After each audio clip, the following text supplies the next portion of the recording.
Max Weber a modo de introducción.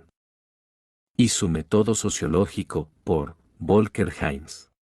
Finalmente, harás la pregunta, si es así, ¿qué está haciendo realmente la ciencia que es positivo para lo práctico y personal? Vida. En primer lugar, por supuesto, el conocimiento de la tecnología, cómo dominar la vida, las cosas externas, así como las acciones de las personas, por cálculo. Bueno, esa es solo la esposa vegetal del chico americano, dirás. Toda mi opinión. En segundo lugar, lo que esta mujer vegetal ya no está haciendo después de todo, métodos de pensamiento, las herramientas del oficio y la capacitación en esto. Dirán, bueno, esto no son vegetales, pero tampoco es más que el medio para obtener vegetales. Bueno, dejemos eso de lado hoy. Afortunadamente, sin embargo, este no es el final de los logros de la ciencia, pero estamos en condiciones de ayudarlo a encontrar un tercero. Para mayor claridad, Max Weber 1919 antes de la tercera edición. La presente edición es el resultado de una revisión y expansión exhaustivas del texto original, que apareció por primera vez en 1990. Además de numerosos pasajes y formulaciones individuales, los subcapítulos Comprensión y Sentimiento en Política y lo que queda de Weber se han agregado recientemente hoy. Las referencias seleccionadas se han complementado y actualizado. Básicamente, he tratado de mantener al mínimo las referencias cruzadas a la discusión interna de Weber, para que sea más fácil de leer. Desafortunadamente, he tenido que abstenerme de dar las fuentes correspondientes para todas las citas de Weber en los volúmenes publicados anteriormente del nuevo Max Weber Gesamtausgabe, publicado en nombre de la Comisión de Historia Social y Económica de la Academia Bávara de Ciencias y Humanidades. El hecho de que el texto original ya sea un poco más antiguo también se puede ver en la ortografía no reformada, que he conservado en contra de mi otro hábito. La primera versión del libro fue escrita en un momento en que los estudiantes de ciencias sociales, al menos en Frankfurt y Berlín, todavía leían voluntariamente a Marx y tenían que ser anunciados explícitamente para la lectura de Weber. Esto puede ser al revés por aquí hoy. Lo que probablemente también ha cambiado es lo que se percibe como interesante sobre Weber. Así, desde mi punto de vista, el crítico marxista Weber ha sido suplantado por el analista de la civilización Weber, un cambio que tomo en cuenta al final del libro. De una forma u otra, los análisis de Weber probablemente nos animarán a pensar, criticar y leer una y otra vez, y esto mucho más allá de las disciplinas individuales de las ciencias sociales. En este sentido, el texto se dirige no solo a sociólogos y politólogos, sino en general a aquellos interesados en las ciencias sociales que buscan acceder al trabajo tejedor, así como a profesores que deseen facilitar dicho acceso a otros. Cambridge, Mass. En agosto 2003. Volker Heinz. Primero, ¿qué significa objetividad aquí? Sobre la teoría de la ciencia de Max Weber. El trabajo de Max Weber sigue vivo, sobre todo porque la gente ha tratado repetidamente de superarlo críticamente. En la disputa del llamado positivismo de los años 60 y durante el movimiento estudiantil, Weber fue considerado burgués y afirmativo. Más tarde, otros llamaron a los escritos de Weber éticos o empiristas e incluso culparon a su influencia de desarrollos incorrectos del marxismo, que ahora querían limpiar autocríticamente. Sin embargo, todos estos repetidos intentos de superar críticamente la sociología de Weber no pudieron ocultar el hecho de que a menudo estaban influenciados por aspectos de esta montaña a su vez. Un aspecto importante de esta influencia se puede ver en la convicción ahora generalizada de que las ciencias, incluidas las ciencias sociales, no solo producen la verdad, sino que también son un poder directamente como resultado, sin importar cuán impotentes se sientan sus portadores. Weber identifica la ciencia moderna, organizada en instituciones especiales, como una de las fuerzas sociales centrales que han ayudado a la forma de vida occidental, el racionalismo occidental, a abrirse paso. Al mismo tiempo, los ensayos recopilados sobre la doctrina de la ciencia, en los que se resumieron póstumamente los trabajos metodológicos de Weber, están imbuidos de la conciencia de que un cierto racionalismo científico se ha vuelto cuestionable. Weber critica la autoincomprensión generalizada de muchos especialistas que postulan una oposición rígida de la ciencia y la subjetividad. Utilizando el ejemplo de la economía política clásica, deja en claro que la ciencia es en sí misma una cosmovisión en cierto sentido, en la medida en que se guía por una creencia optimista en la racionalización teórica y práctica de lo real.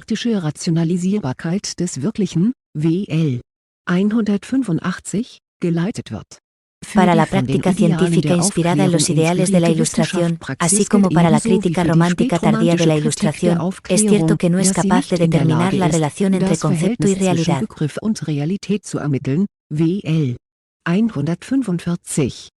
Esta relación no está exenta de problemas.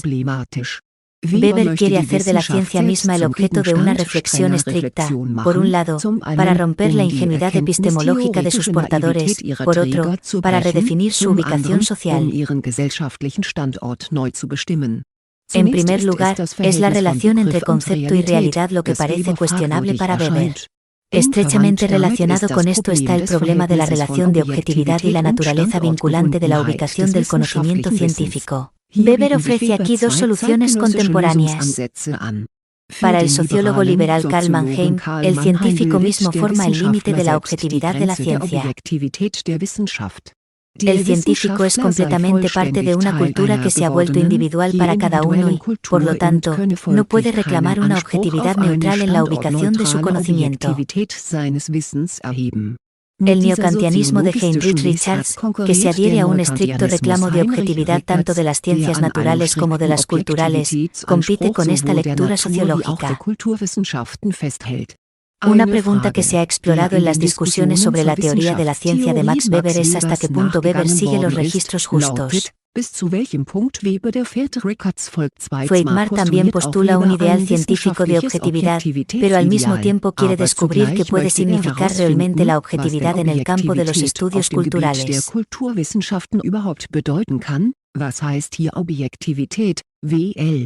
161.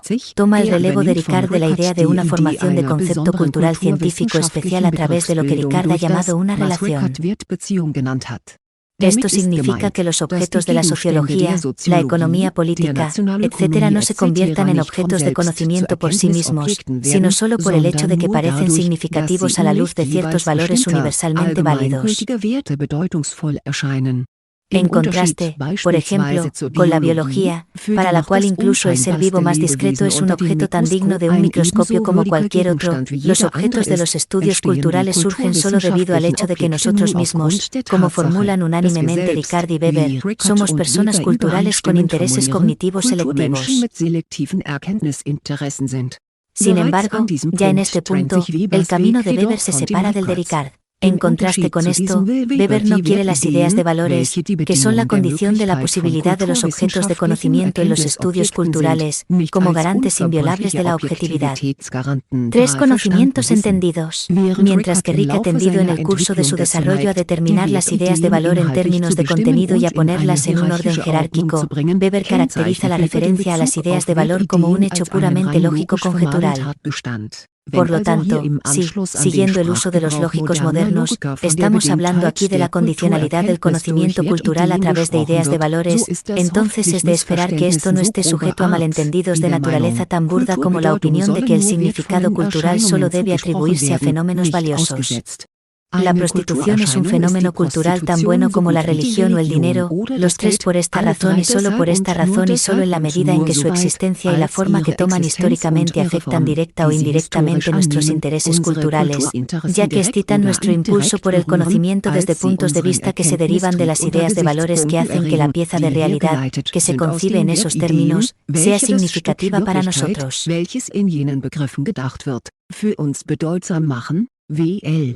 180 F. Ricard, la trampa del relativismo sociológico pasa por alto el precio de una metafísica objetivista de los valores, que determina desde el principio lo que es significativo para las ciencias sociales y lo que no lo es. Es un objetivismo que pretende ver todo de la nada. Weber elige una forma diferente en la que pone en juego un nuevo término. Establece la demanda de libertad de juicio de valor para las ciencias y sus sujetos y trata de dar a esta demanda una versión científicamente rigurosa del valor, libertad de juicio, es decir, para Weber, no solo ciencia sin sentido o incluso incondicional. 157, 175 se aplica exactamente lo contrario. El postulado de la libertad de juicio de valor debe tener en cuenta la conclusión de que el conocimiento científico social está inevitablemente vinculado a prerequisitos subjetivos. 182 es: estos requisitos previos subjetivos no son principalmente de naturaleza social y de conocimiento sociológico, sino de naturaleza epistemológica. Ya he mencionado el más importante de estos requisitos previos. Todo desarrollo del conocimiento de las ciencias culturales presupone un conocimiento que vale la pena conocer. Criterios según los cuales el estudio de ciertos ámbitos de la realidad nos parece urgente. También son características las formulaciones con las que Weber introduce su concepto central del tipo ideal. Utilizando el ejemplo de la economía neoclásica, explica el significado heurístico de las construcciones y las imágenes pensadas, con la ayuda de las cuales se registran mentalmente los procesos probables en los mercados de bienes y trabajo. En general, habla de la necesidad de construir contextos que a nuestra imaginación le parezcan suficientemente motivados. 192. Las consideraciones de Weber aquí apuntan a la idea constructivista de una práctica científica como una actividad de fantasía cognitiva. En el contexto de estas consideraciones, el postulado de la libertad de juicio de valor, leído a contrapelo, tiene el siguiente significado: el elemento ficticio y fantasmal del proceso de cognición debe protegerse del bloqueo de convenciones no científicas, juicios de valor. Este es un lado. Por otro lado, sin embargo, Weber también quiere proteger la libertad de vivir sin ciencia y de seguir reglas y normas que no han sido certificadas por expertos. La ciencia política es parte de un proceso de racionalización que conduce a una diferenciación de los diferentes órdenes de la vida, entre los que se encuentra ella misma, junto con la política, la moral, la economía, etc. Es solo uno entre muchos. Si uno va en los escritos de Weber en busca de paralelismos con el concepto de libertad de juicio de valor, se encuentra con el concepto sociológico de carisma, que discutiré con más detalle. Ambos fenómenos, la práctica científica libre de juicios de valor y la práctica carismática de la dominación, tienen en común la extraordinaria distancia con las convenciones existentes, así como la fascinación específica que siempre emana de esta imparcialidad.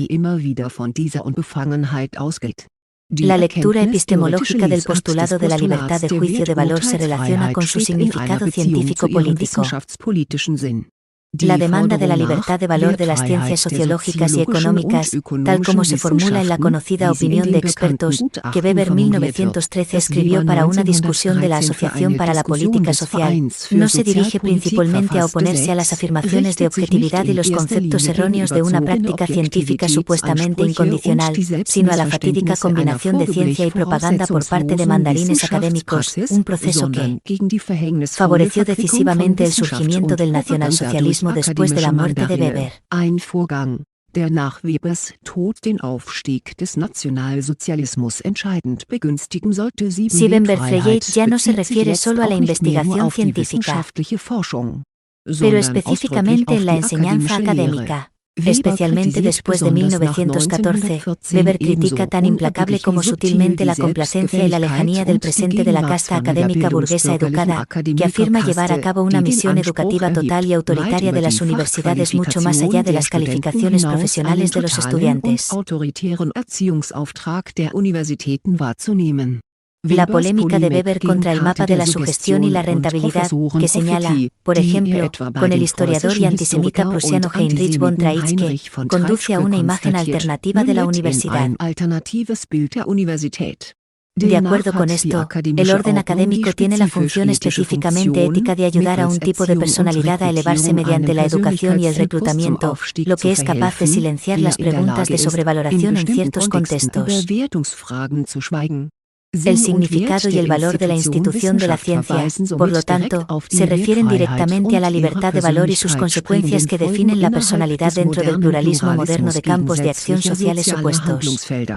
Además, por primera vez, una ciencia de la realidad sin juicios es capaz de hacer de los valores constitutivos de la acción un objeto de investigación en sí mismo y de establecer una ciencia realista de lo ético, que también capta los requisitos previos no racionales de nuestra cultura actual de la razón.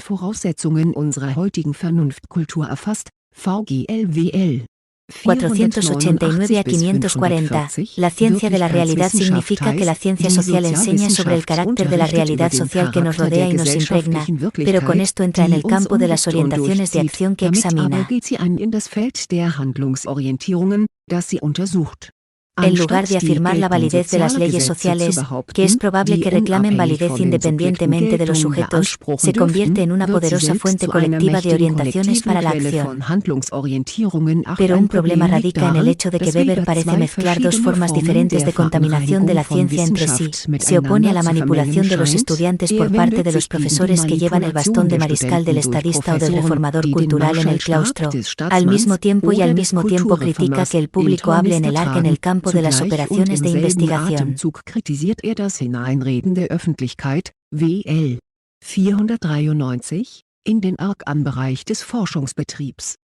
Ciertamente distinguiríamos estas dos formas de intervención más claramente que Weber hoy. Sobre todo, hoy somos conscientes de que incluso los resultados de Rainer no pueden convertirse en la materia prima de las rentas modernas para la ciencia conducida con la intención manipuladora. Así, al principio, conceptos bastante fácticos y disciplinados como el caos, la globalización o la burocratización de Weber se han convertido, por así decirlo, en la palma de la mano y sin que uno siempre pueda señalar a un culpable, en mitos científicos cotidianos arbitrariamente utilizables. Pero en términos políticos, Weber persigue un doble objetivo. Por un lado, quiere fortalecer el aislamiento del sector de la ciencia de los préstamos y los profetas autoproclamados. Por otro lado, está luchando por una apertura política de las universidades. Pero aquí hay una interfaz interesante entre los aspectos más bien epistemológicos y los científico-políticos de la demanda de libertad de valor. Obviamente, Weber piensa en la posibilidad de convertir la oposición política en dudas científicas. Uno de nuestros primeros abogados declaró ocasionalmente, al hablar en contra de la exclusión de los socialistas de las conferencias, que al menos un anarquista tampoco podría aceptar como profesor de derecho, ya que niega la validez de la ley como tal, y aparentemente recibió este argumento como rotundo.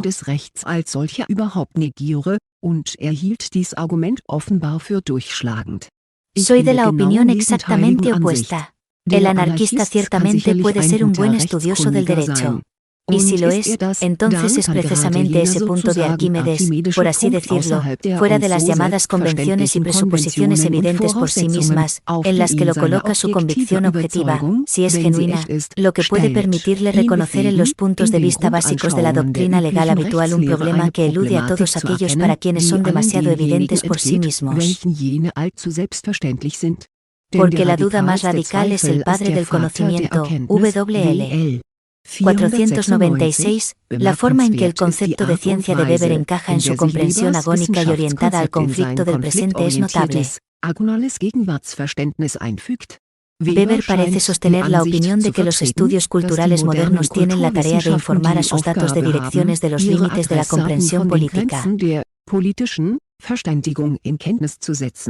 Qué diferente es la afirmación de que la ciencia debe ayudar al ciudadano a la autorreflexión sobre esos últimos axiomas de los que inconscientemente comienza o, para ser coherente, tendría que comenzar, WL. 151. Al estimular la comunicación sobre estos últimos axiomas, la ciencia, según Weber, participa en la determinación de los campos sociales y políticos de conflicto de las sociedades contemporáneas. Al mismo tiempo, y específicamente con miras al Archivo de Ciencias Sociales y Política Social, que coedita de 1904, Weber define la ciencia como un terreno neutral en el que las personas con ideales diferentes también deberían poder trabajar juntas. La ciencia lucha a cada partido contra la estrechez de miras fanática, que busca perpetuar las barreras psicológicas de comunicación entre los oponentes políticos. En resumen, se puede decir que las consideraciones epistemológicas y científico-políticas se cruzan en los ensayos recopilados sobre el ejército de la ciencia. Weber analiza la aparente paradoja de que, en sentido negativo, las influencias subjetivas dentro de la ciencia se afirman precisamente cuando se reivindica un análisis científico objetivo por excelencia de la vida cultural. Weber no deja dudas de que no puede haber una objetividad tan estricta, porque toda práctica científica se basa en un entrenamiento específico del ojo. 170 se basa. Un primer objetivo de la enseñanza de la ciencia es, por lo tanto, superar el ingenuo autoengaño del erudito experto. 181 que cree en la objetividad pura, en las evidencias de la mente pura o del ojo desnudo. Otro empuje no se dirige contra el objetivismo espontáneo de los científicos especialistas, sino contra la creencia burguesa educada de que existe una armonía entre los ideales supuestamente objetivos de la cultura y la voluntad científica de la verdad. Sin embargo, el impulso político de la teoría de la ciencia se basa precisamente en desgarrar la conexión entre el límite de ubicación educativo burgués y las garantías de objetividad auto-otorgadas. En su lugar, viene el poder del distanciamiento crítico, que debería conducir a proteger los procesos de conocimiento científico de la apropiación secreta por puntos de vista partidistas. Los prerequisitos subjetivos del proceso científico deben ser revelados y capturados por la reflexión metódica. Mientras que el campo científico debe protegerse de las intrusiones políticas y los intentos de control estatal en el exterior, la crítica radical debe reinar en el interior. Es esta visión crítica integral la que combina las consideraciones epistemológicas y científico-éticas de Weber.